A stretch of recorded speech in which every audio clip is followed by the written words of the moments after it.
Vérité au cœur de l'information.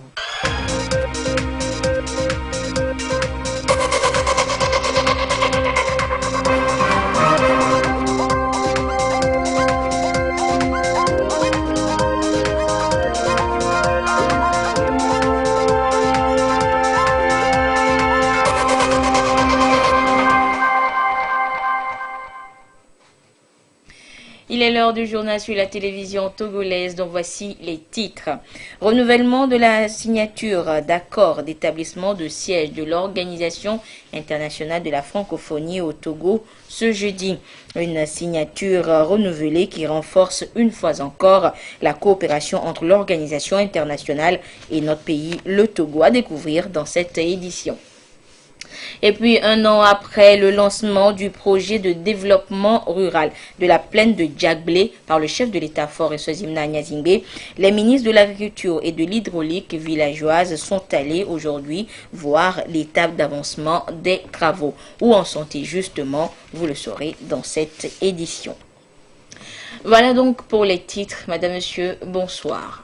D'abord, le Premier ministre, chef du gouvernement, comme ici l'homme Classo, s'est entretenu ce matin à la primature avec l'administrateur de l'Organisation internationale de la francophonie, Adama Wane. Au menu de cet entretien, le renouvellement de la signature d'accord d'établissement de siège de l'OIF au Togo et le point sur la coopération entre le Togo et la francophonie. Écoutons l'administrateur de l'OIF au Togo au sortir de l'audience au micro de Augustin Kossi. J'étais venu dans le cadre de la signature de l'accord de cadre renouvelé entre le gouvernement de la République du Togo et l'Organisation internationale de la francophonie et en même temps aussi contribuer au renforcement de la coopération déjà très fructueuse entre le gouvernement du Togo et l'OIF. Et évidemment, j'ai eu l'honneur de procéder à cette signature avec son Excellence le ministre des Affaires étrangères, de la coopération et de l'intégration africaine, donc mon ami Robert Dussé, et surtout d'avoir été reçu aussi par son Excellence le Premier ministre pour faire le point de la coopération entre l'Organisation internationale de la francophonie et le Togo.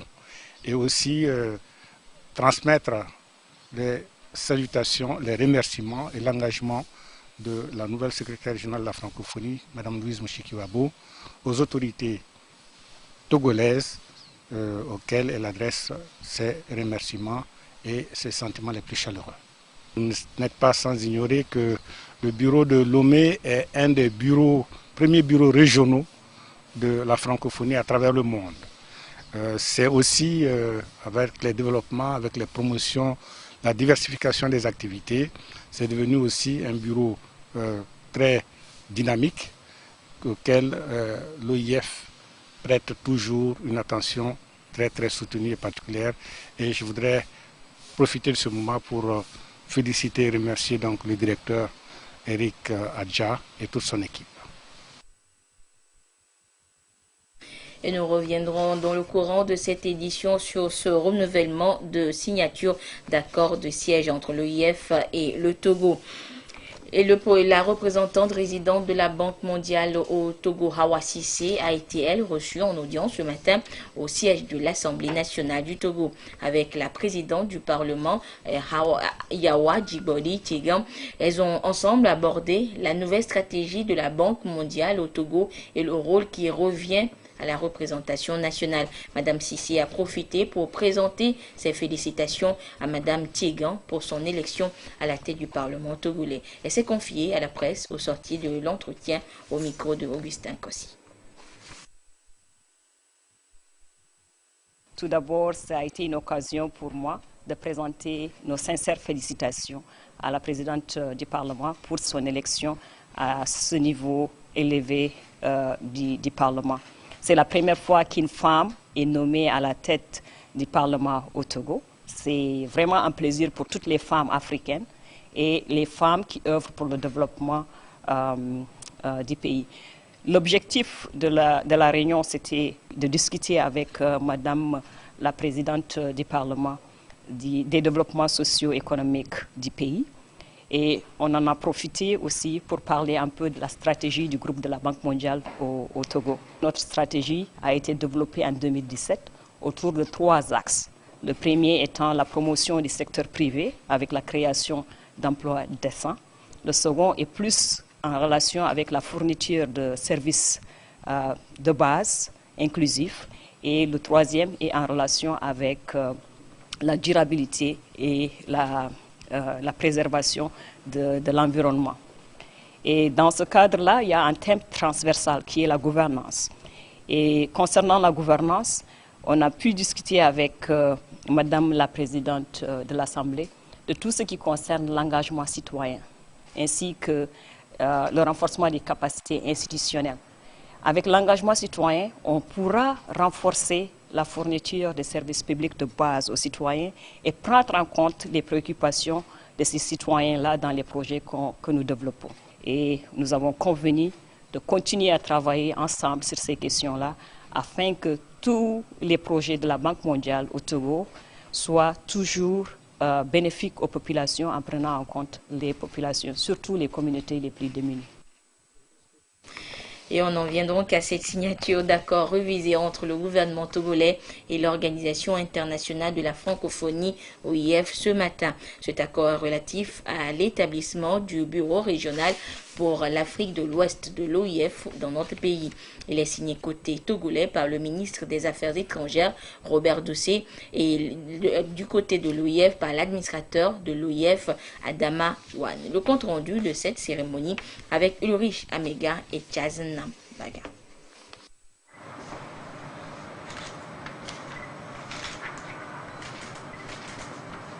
Ce nouvel accord révisé réaffirme l'établissement du bureau régional pour l'Afrique de l'Ouest BRAO de l'Organisation internationale de la francophonie OIF au Togo. Il accorde également au personnel de cette représentation des privilèges et immunités sur le territoire national. Cette révision est rendue nécessaire par les nouveaux défis et les nouvelles ambitions que nourrit l'OIF. L'accord qui régissait depuis plusieurs années les relations entre votre organisation et notre organisation, la francophonie, à travers votre bureau ici à Lomé, se devait être révisé pour la simple raison que depuis sa création, la francophonie a changé de paradigme et la francophonie est en train d'évoluer vers d'autres ambitions beaucoup plus fortes. Et ce sont les ambitions qui ont été confiées à la secrétaire générale de la francophonie, que nous saluons de passage, notre sœur Louise, et à vous-même comme responsable par les chefs d'État et de gouvernement de notre organisation. Cet accord, bien sûr, est une garantie du gouvernement togolais de continuer à accorder des privilèges et des droits à vos représentants ici à Lomé, afin qu'ils continuent à donner les meilleurs d'eux-mêmes pour la réalisation des ambitions de notre organisation commune. C'est le lieu ici de rendre un hommage mérité à l'organisation de la francophonie pour son appui constant et la confiance sans cesse renouvelée qu'elle accorde au gouvernement togolais pour toutes les initiatives et surtout pour ses interventions multiformes aux côtés des départements ministériels, de la jeunesse, des nouvelles technologies, etc. et particulièrement aux côtés de nos populations. Le premier accord date du 16 juin 1982. Il fait du coup du Togo le premier pays dans le monde à abriter une représentation régionale de l'OIF. Ceci confirme le rôle majeur que joue le Togo dans la grande famille francophone. Rôle salué ici par l'administrateur de l'organisation. Voudrez-vous bien, Monsieur le ministre, transmettre nos remerciements et notre sincère gratitude au président de la République du Togo pour son engagement et pour la contribution substantielle que votre pays apporte à la consolidation de la présence de la francophonie à Lomé, au Togo, permettant ainsi à notre organisation d'être davantage et plus proche des territoires et des populations de nos États membres de l'Afrique de l'Ouest. Cet engagement francophone, très estimé par l'OIF, enraciné déjà dans la tradition d'ouverture du Togo sur le monde, s'est en effet exprimé, entre autres, par l'hospitalité permanente et les facilités d'usage accordées à notre nouveau bureau, à notre bureau régional, donc en Afrique de l'Ouest. C'est pourquoi je me réjouis aujourd'hui de la signature de cet accord de siège renouvelé entre l'Organisation internationale de la francophonie et la République togolaise. Les deux parties ont exalté l'excellence des relations d'amitié et de coopération qu'elles entretiennent. Le BRAO couvre 12 pays francophones de l'Afrique de l'Ouest. Le ministre de l'Agriculture et son collègue de l'hydraulique villageoise étaient ce jeudi dans la plaine de Djablé, une sortie de terrain pour s'imprégner de l'état d'avancement des travaux du projet de développement rural de la dite plaine, travaux lancés il y a un an jour pour jour par le chef de l'État Faure Essoyimna Gnazingbe. Alors quel est le constat sur le terrain? Où en est l'exécution de ces travaux? Petit reportage avec Yves Agbevivi. 12 mois après le lancement des travaux du projet de développement rural de la plaine de Djablé, des travaux lancés par le chef de l'État Faure Essoyimna Gnazingbe le 22 février 2018, les travaux évoluent, mais avec quel élan? Quelle est la collaboration des riverains avec les opérateurs sur le terrain?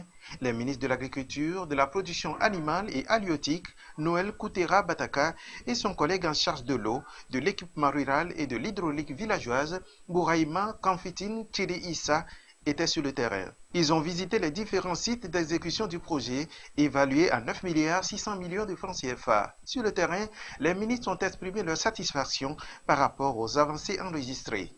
On est heureux de constater que globalement, les chantiers sont bien avancés. Donc on est dans des bons délais d'exécution de la plupart des infrastructures qui sont prévues sur le projet. Il y a des travaux qui sont déjà finalisés, il y a des bâtiments scolaires qui sont déjà occupés par des élèves. Sur le côté agricole, les engins sont en train de faire les gros travaux d'aménagement du périmètre irrigué de 340 hectares. Le canal est en train d'être apprêté. Et si tout va bien, d'ici quelques mois, les producteurs pourront commencer à exploiter ce site. La délégation ministérielle a également noté des retards à certains niveaux et a promis y remédier. Au-delà de la composante principale qui porte sur l'aménagement agricole, il y a également des infrastructures socio-collectives qui sont intégrées au projet. Nous avons constaté certains manquements de la part de certaines entreprises, notamment celles qui réalisent les magasins plus les aires de séchage. Donc c'est vous dire que le ministre de l'Agriculture et moi, nous allons rencontrer toutes les entreprises et celles qui sont en retard, des dispositions seront prises et compte rendu sera fait à qui de droit en vue de prendre les dispositions qui s'imposent. Les ministres ont rencontré les représentants locaux et des populations qui se sont déplacés pour exprimer des doléances et leur adhésion au projet dont le taux d'exécution est de 32%, tandis que la mise en œuvre du projet dans son ensemble est aujourd'hui de 45%. Éleveurs, agriculteurs, ONG et associations partenaires, bref, les acteurs intervenant dans le domaine agro-pastoral de la sous-région ouest-africaine s'étaient retrouvés hier à Lomé pour une conférence. Et cette rencontre a pour but, d'une part, de permettre aux différents acteurs de partager leurs expériences afin de mettre en place des mécanismes communs pour la gestion de la transhumance dans la sous-région et d'autre part, donner aux journalistes les éléments suffisants pour mieux traiter les informations en matière de mobilité du bétail. Les précisions avec Mary Agbo et Sonia Aminiko. Quelle approche pour une mobilité apaisée et sécurisée du bétail en Afrique de l'Ouest? La problématique est au cœur de cette rencontre qui a réuni les acteurs de la transhumance des pays sahéliens et côtiers. Il était question pour les professionnels de cette filière de partager leurs expériences, d'échanger sur les enjeux et défis du secteur et surtout son impact sur l'économie des pays. Finalité, trouver des mécanismes adaptés pour sa gestion. Cette conférence participe d'abord à une certaine sensibilisation des acteurs, surtout des pays côtiers, pour qu'ils puissent comprendre l'apport économique et social de la mobilité du bétail. Mais malgré tout, c'est vrai, il y a aussi des problèmes. C'est ces problèmes qu'ensemble, les pays côtiers et les pays sahéliens, à travers l'espace CEDEAO, tentent de trouver des solutions. Il n'y a pas une activité en réalité qui n'a pas de problème. Il y a un certain nombre de préjugés que nous tentons de déconstruire pour que les gens s'acceptent. Le sujet est appréhendé avec acuité et a été pris à bras le corps par les plus hautes autorités qui disposent en la matière d'un plan de gestion. Un plan qui est opérationnel depuis 2014 et qui permet de mieux gérer la transhumance au Togo. Il était important donc pour nous de créer les conditions favorables donc pour pouvoir faciliter en fait la mobilité du bétail sur le territoire. Alors donc c'est parti du plan de gestion de la transhumance qu'on en est arrivé au plan opérationnel. Donc on essaie d'adapter chaque année donc en fonction des situations délétères. Donc le plan est là et donc il est partagé donc en début de campagne. Et à la fin de la campagne donc on fait un bilan donc pour apprécier un peu voilà tout ce qui n'a pas marché, ce qui peut mieux marcher. Cette conférence initiée par l'ONG Acting for Life en collaboration avec le comité inter-État de lutte contre la sécheresse au Sahel 6 a reçu l'appui de plusieurs partenaires dont l'Agence française de développement AFD, Air France et bien d'autres. Elle vise essentiellement à donner aux journalistes les éléments nécessaires pour mieux appréhender et traiter les informations en matière de la mobilité du bétail dans la sous-région. Comment fusionner les expériences et les actions pour une gestion durable des ressources naturelles dans les écosystèmes de mangroves? Les différents acteurs d'Afrique et d'Europe échangent depuis hier leurs connaissances, expertise et savoir-faire pour développer des stratégies communes pour sauvegarder ces zones vitales pour les populations des zones côtières. Les précisions avec Dodo Wari. L'écosystème de mangrove est l'un des plus productifs au niveau des littoraux. Ses richesses naturelles et biologiques constituent des moyens de subsistance pour des millions de personnes qui vivent dans ces zones en voie de disparition. Il urge de protéger et de préserver cet important patrimoine naturel à travers des synergies d'action et des stratégies pour revitaliser des mangroves, leur potentialité et leur devenir. Ce colloque est un espace de dialogue et de concertation entre chercheurs, organisations communautaires, acteurs de terrain et acteurs institutionnels pour une mutualisation des expériences pouvant aboutir à la gestion durable des ressources naturelles de l'écosystème mangrove. Sur le plan ressources naturelles, ils fournissent du bois, ils fournissent beaucoup d'autres choses. En dehors des ressources halieutiques, il y a aussi des zones humides. Et ces zones humides, avec les mangroves, constituent de grands patrimoines pour les populations riveraines et ils trouvent leur part dans ces milieux aquatiques. Et sur le plan climatique, les mangroves séquestrent beaucoup plus de carbone que les autres écosystèmes forestiers. Et donc, c'est un écosystème qui est utile pour nous localement, mais aussi utile pour le monde entier. On va partager les expériences de tous ces pays pour savoir, dans les différentes zones, pourquoi la mangrove est menacée, qui la menace. Est-ce que ce sont les hommes, est-ce que c'est le changement climatique, est-ce que c'est tout ça qui va ensemble? Et puis du coup, pour chacune de ces difficultés, qui a déjà inventé une solution, qui a déjà testé quelque chose? Et ce qu'on va essayer au bout de ces 4 jours, c'est d'avoir des gens qui se prennent la main ensemble et qui disent, voilà, tout ce que chacun a appris, il le partage avec les autres pour qu'on puisse l'appliquer ailleurs. Au Togo, ces zones humides sont menacées et fortement dégradées par les diverses activités humaines. Le gouvernement s'efforce de sauvegarder des reliques de mangroves qui existent encore dans les zones lagunaires du pays à travers des actions de protection de l'écosystème forestier et de la biodiversité. Le Togo a inscrit les zones humides du littoral, y compris les mangroves, sur la liste Ramsar, preuve de son souci de gestion durable de ces écosystèmes dans une approche concertée.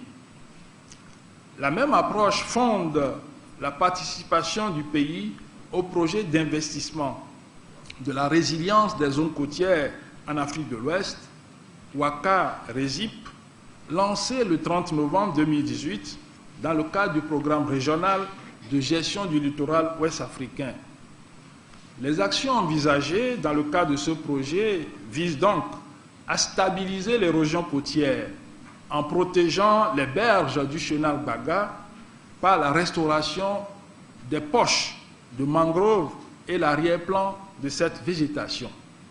Entreprendre le curage mécanique du chenal pour y assurer un cabotage utilitaire qui favoriserait le développement de l'écotourisme. Concrètement, ce projet délivrera au plan national, entre autres résultats, 500 hectares de mangroves reboisés et ou restaurés. Le projet expertise universitaire mangrove est donc novateur et va permettre de restaurer ces milieux littoraux qui ont des potentialités naturelles et économiques vitales pour le développement d'un pays. La communauté scientifique de l'Université de Lomé et les experts environnementalistes échangent de leur côté à l'Institut Confucius de l'Université de Lomé sur le système mondial d'information de la biodiversité, en abrégé GBIF, une plateforme relative à l'utilisation des données de la biodiversité. Et le nouveau site de GBIF Togo sera également mis en place. Les échanges d'informations via ce réseau mondial permettront donc aux chercheurs et aux États de prendre des décisions adéquates dans la gestion des écosystèmes pour la protection de l'environnement. Le compte rendu avec Aïcha Ziebrou et Arnaud Kilio. Les menaces de disparition des espèces animales et végétales et les changements climatiques inquiètent la communauté internationale.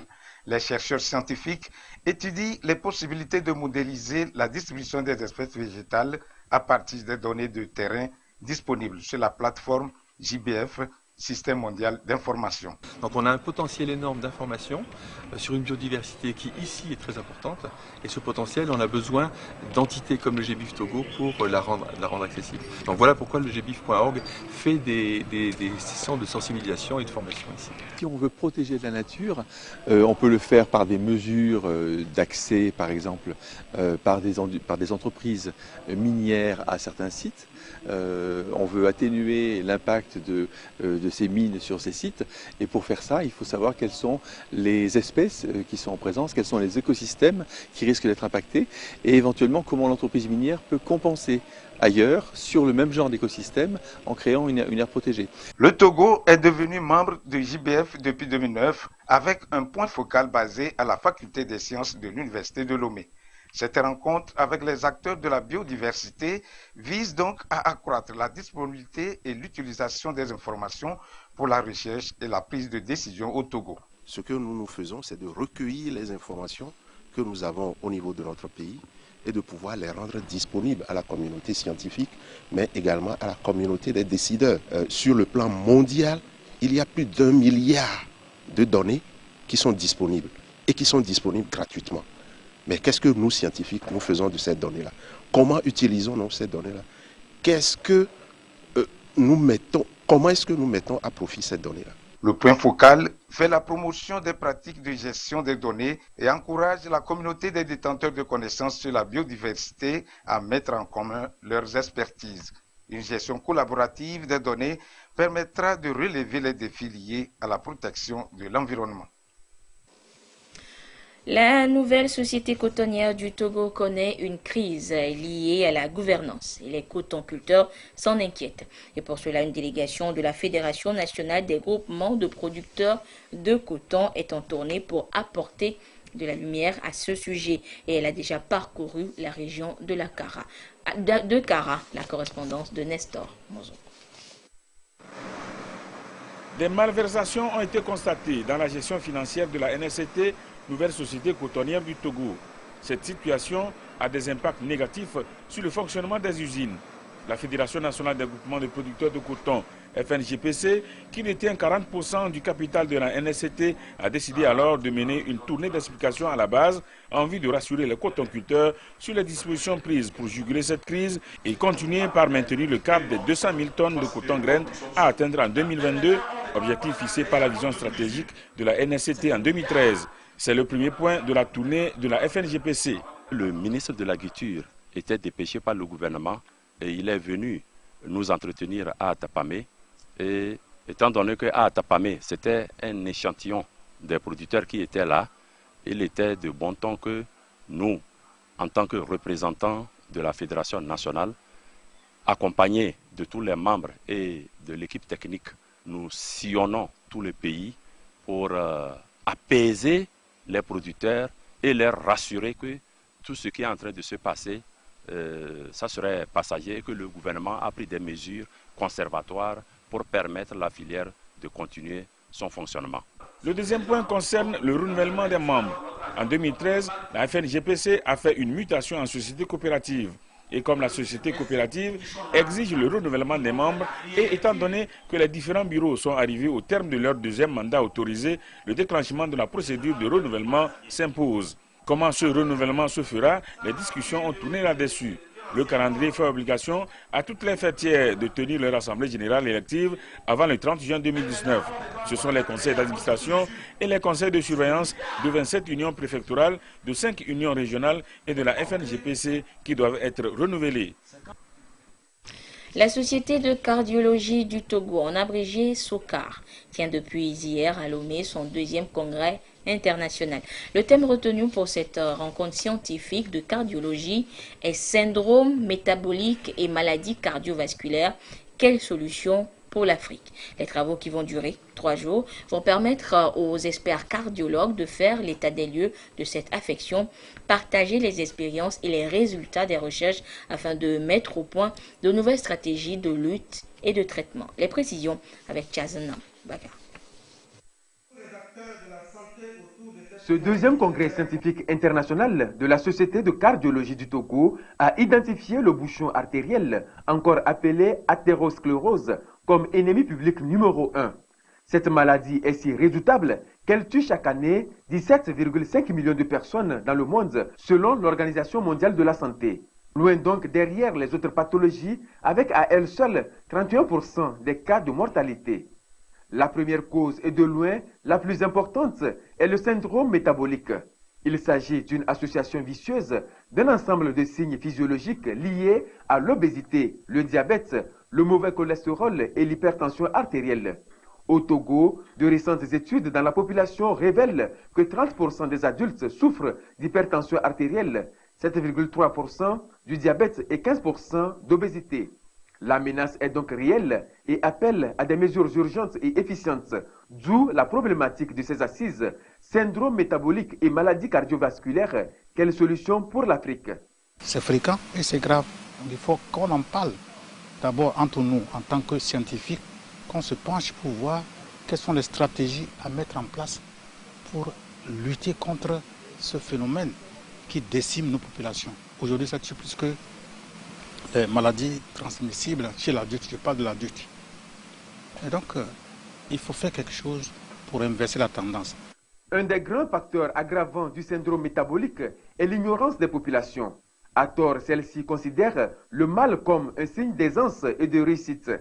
L'embonpoint et le fameux gros ventre, encore appelé le ventre administratif, en sont des illustrations parfaites. D'où l'enjeu de ces assises qui consiste à mettre en place des stratégies innovantes et robustes pour rompre ce cercle vicieux. Voilà pourquoi les travaux tablent sur 3 axes majeurs. Il faut la recherche. Avant de pouvoir prendre des décisions, il faut avoir des données fiables. Et nous sommes en train de fédérer nos forces, nos compétences pour faire des travaux multicentriques, c'est-à-dire qui intéressent plusieurs pays. Et nous allons nous mettre ensemble pour faire des protocoles communs pour aller dans ce sens-là. C'est le premier volet de notre stratégie. Deuxième volet, on va à partir de maintenant voir comment mettre en place des moyens, des mécanismes pour faire le dépistage précoce. Troisième volet, c'est de pouvoir réfléchir.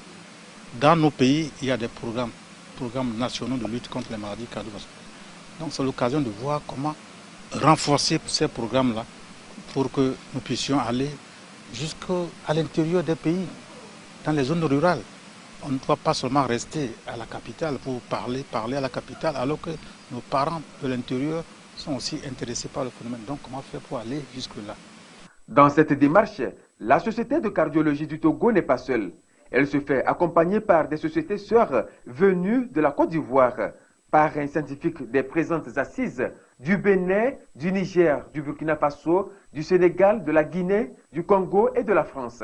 C'est la longue amitié ivoiro-togolaise, je dirais, qui continue. Et nous sommes dans le même environnement, la même problématique que nous avons en termes de prise en charge des maladies cardiovasculaires. On a en Côte d'Ivoire, sont valables ici à Lomé, valables aussi au Ghana, valables en tout cas dans tout notre petit environnement, avec les mêmes problématiques, l'accès aux médicaments pour ce qui concerne ces maladies chroniques non transmissibles, et puis aussi notre culture africaine qui n'a pas habitué à prendre des médicaments tous les jours, un traitement qu'on doit prendre tout le temps.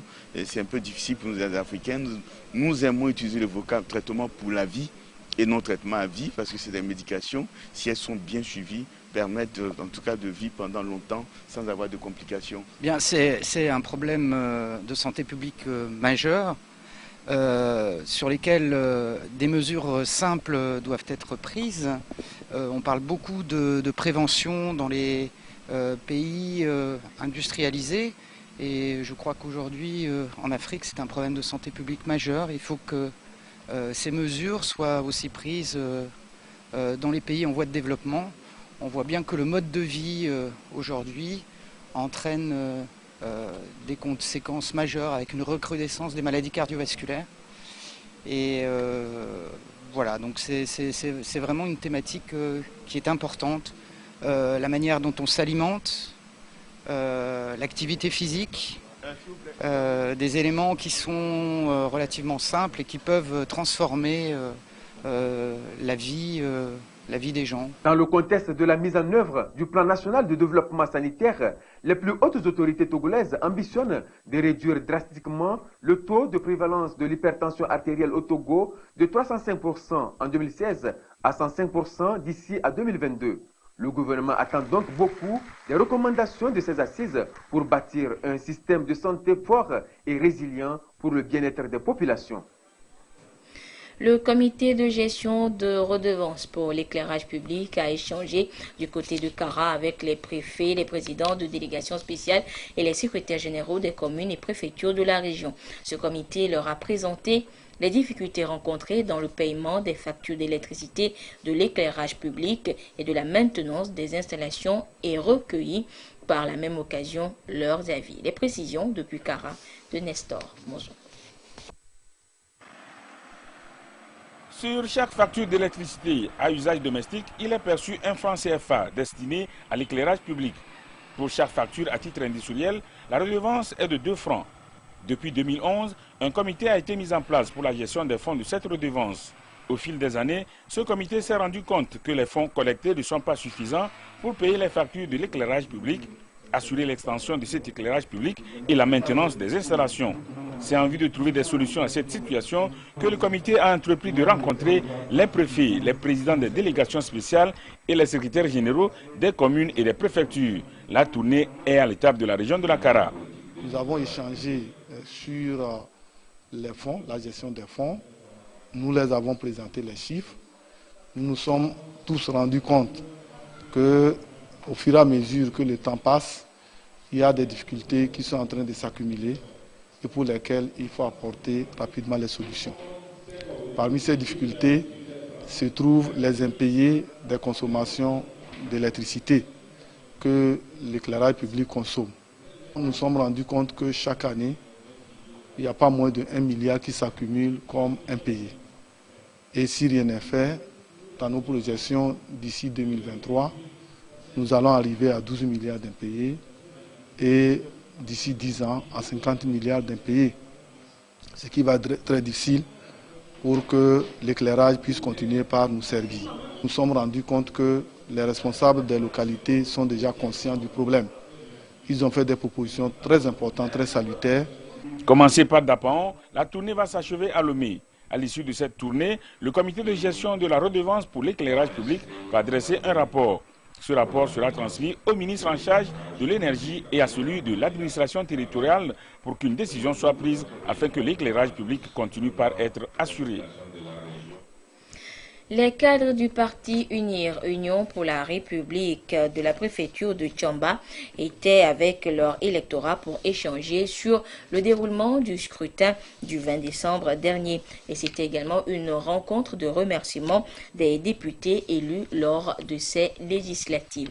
Le compte rendu avec la marque Bojona.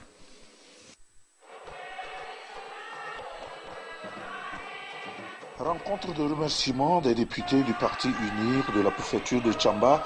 La salle de spectacle des jeunes de la localité était trop exiguë pour contenir les militants. Après l'élection législative du 20 décembre dernier, il était important pour les 3 députés élus de revenir encourager l'électorat et faire le bilan de ces consultations électorales. On a bâti un grand score à 91% de taux de participation à Tchamba. Et la vaillante population de la préfecture mérite qu'on revienne vers elle pour les remerciements. Et en guise de reconnaissance, ce matin on s'est retrouvés, mais bien avant, le bureau préfectoral a refait une tournée dans la préfecture pour revoir encore en détail, discuter avec les comités de base. Et aujourd'hui nous avons eu cette restitution. On a échangé effectivement, surtout pour qu'on prépare le futur. 2020, c'est bientôt. Nous sommes à un an des élections présidentielles. C'est normal que nous nous retrouvions, qu'on voit, qu'on regarde. Le 20 décembre, bien sûr, ça s'est bien passé. Comme on l'a dit, on a eu un bon score, mais néanmoins, comme on dit, on peut mieux faire. Donc nous voulons que 2020, que ça soit plus de 91% que nous avons eu en 2018 aux législatives. Le vice-président du parti UNIR chargé de la région centrale, tête de liste des candidats de la préfecture de Tchamba, a remercié le président de la République pour sa politique de paix et de développement. Afo Adjadiji a appelé la population à s'apprêter pour les échéances qui s'annoncent, notamment les locales et la présidentielle de 2020. Et nous sommes jeudi, nous ouvrons maintenant la page des sports de ce soir avec notre ami de tous les jeudis, Claude Ama. Claude, bonsoir. Bonsoir. Et Claude, la page des sports de ce jeudi 21 février sera consacrée au football. Mais avant d'entrer dans le vif du sujet, Claude, peux-tu nous dévoiler le programme des obsèques de notre chef de division des sports, Alfred Kolani, rappelé adieu le 11 février dernier? Bien sûr, Anita, déjà demain, vendredi 22 février 2019, 18h30 à 20h, veillée de prière et de chant en l'église Marie-Mère du rédacteur d'Adjidogomé. Samedi 23 février 2019, 5h à 7h, exposition du corps domicile du défunt, non loin du carrefour Bonheur à Nanébé. 7h30, levée du corps. 8h, messe d'enterrement en la même église suivie de l'inhumation au cimetière de Yokwe, toujours à Adjidogomé. Dimanche 24 février 2019, 8h, messe d'action de grâce en l'église Marie-Mère du rédacteur d'Adjidogomé. Les salutations d'usage seront reçues au cimetière. La direction de la télévision togolaise invite tout le personnel à sortir massivement pour accompagner notre collègue à sa dernière demeure. Merci Claude. Et nous poursuivons maintenant avec les informations sportives proprement dites et avec la 4e édition du projet Non à la violence dans les stades qui a été lancé hier sur le terrain de l'état-major des forces armées togolaises. C'était à travers un match de gala ayant opposé une sélection des FAT à l'association des conducteurs routiers du Togo. Victoire à l'arrivée des FAT au tir au but 5-4 après un temps de jeu sanctionné par 0 but partout. Johnson Afflip. De cohésion pour dire ensemble halte aux scènes de violence dans le sport au Togo. La 4e édition du projet Non à la violence dans les stades au Togo est de cette manière mise en route. Et pour la circonstance, l'équipe de l'association des conducteurs routiers de Orlando, ACRH en bleu, était en visite à l'état-major chez une sélection des forces armées togolaises, FAT FC, maillot rouge. Même en étant dans la maison des corps habillés, les conducteurs ne se laissent pas impressionner pour autant. Ce sont plutôt les bleus qui montrent de la hargne les premiers avec un jeu tourné vers l'offensive. Ébranlés, les rouges peuvent remercier la Providence pour ne pas avoir encaissé de but dans le premier quart d'heure. Progressivement, FAT FC se reprend et attaque à son tour. Elle s'offre des situations intéressantes pour scorer, mais l'adresse dans le dernier geste la fuit. Le score demeure nul et vierge à la pause. La seconde période, elle, est un cocktail de ratés de part et d'autre, au point que FAT FC, qui a bénéficié d'un pénalty à la 57e minute, bute sur le portier adverse. Secoué sur le coup, ACRH ne concrétise guère ses tentatives. Le temps de jeu bouclé, c'est enfin au cours de la séance des 6 rebuts que FATFC assure son succès 5-4. Dans un contexte marqué par la résurgence de la violence dans les championnats nationaux de football ces dernières semaines, l'initiative a toujours son sens. Du moment où il y a eu une première édition, une deuxième édition, une troisième édition, il faut faire la continuité des choses. Sur les terrains togolais, il y a des vrais problèmes de violence. Je suis arbitre également. J'ai envie de protéger les arbitres, j'ai envie de protéger les joueurs, j'ai envie de protéger le jeu et j'ai envie de protéger le sport togolais. Il faudrait qu'on continue à se battre dans ce sens. Passé l'heure de la débauche d'énergie, ACRH et FATFC ont été récompensés, chacune à la mesure de son mérite. Et de 2 pour l'œuvre de détection de talent connue sous le nom de Graines du Togo. L'édition 2019 de cette œuvre a été lancée donc officiellement hier à Lomé par son promoteur qui n'est autre que Claude Leroy. C'était en présence du directeur de cabinet du ministre des Sports, du président de la Fédération togolaise de football et des partenaires dont Togocel et la brasserie Bébé de Lomé. Tiens Putuba nous en dit davantage. Le sélectionneur national des éperviers du Togo, Claude Leroy, poursuit son œuvre de semis des grains de football au Togo. Une œuvre dont le lancement officiel, deuxième du genre d'ailleurs, a rassemblé autour de l'initiateur la Fédération togolaise de football, partenaire incontournable, le leader de la téléphonie mobile au Togo, Togo Cellulaire, la brasserie Bébé de Lomé et autres partenaires. Dédié aux jeunes Togolais de moins de 20 ans, ce projet Graines du Togo, parrainé par le président Faure Gnassingbé, se veut un cadre par excellence de détection de talents à suivre pour en faire in fine une base solide. Et le grand succès cette année, c'est qu'on a de plus en plus de filles qui arrivent, puisqu'on est à plus de 20% de participation de filles. C'est-à-dire qu'on a gagné presque 10% par rapport à l'année dernière, ce qui est un succès formidable. Ça commence à porter ses fruits. Alors, ce n'est pas encore spectaculaire, mais en développant ça chaque année un petit peu plus et tout, bien évidemment, on va arriver à pérenniser des équipes de jeunes de qualité au Togo. Je crois que nous allons travailler en franche collaboration pour que nous puissions vraiment détecter ces jeunes talents pour le bonheur donc, du football togolais. Le projet a évolué, donc juste après cette détection-là, on fera des sélections par région et on construira des différentes équipes. Aujourd'hui, la fédération est dans la même dynamique. Nous avons pensé travailler avec des associations et des écoles de formation pour pouvoir faire le championnat des jeunes que nous allons lancer d'ici avril. Cette année, le nombre de sites passe à 76 pour 49 en 2018. Des sites prévus pour accueillir 4 ateliers faits de tests techniques, physiques, tactiques et mentales. Une si noble aventure qui suscite de l'intérêt. C'est un projet que nous avons accompagné en 2018-2019, mais que nous accompagnerons dans les années futures, parce que ça prend un engouement tellement fort que je ne vois pas comment on pourrait se lever de ce projet et se lever de ce sponsor. Certes, beaucoup de sponsors veulent rentrer, et tant mieux, parce que ça va pérenniser ce projet, et on ne sera plus les seuls, on sera peut-être moins officiel qu'aujourd'hui, mais c'est pas grave parce que c'est pour les jeunes togolais et c'est pour la jeunesse togolais qu'on le fait tout d'abord. Nous sommes une entreprise citoyenne qui soutenons massivement toutes les organisations et tous les événements à caractère sportif et socio-culturel sur toute l'étendue du territoire national. Et pour cette année 2019, nous renouvelons encore une fois notre engagement aux côtés du projet Graines du Togo, un projet destiné à révéler des docteurs Carolo, des Tommy Sylvestre et des CI à des bailleurs de demain. C'est un engagement et une ambition noble que de soutenir le projet Graines du Togo. Une occasion pour le directeur de cabinet du ministre des Sports de renouveler l'engagement du gouvernement togolais à soutenir ce projet.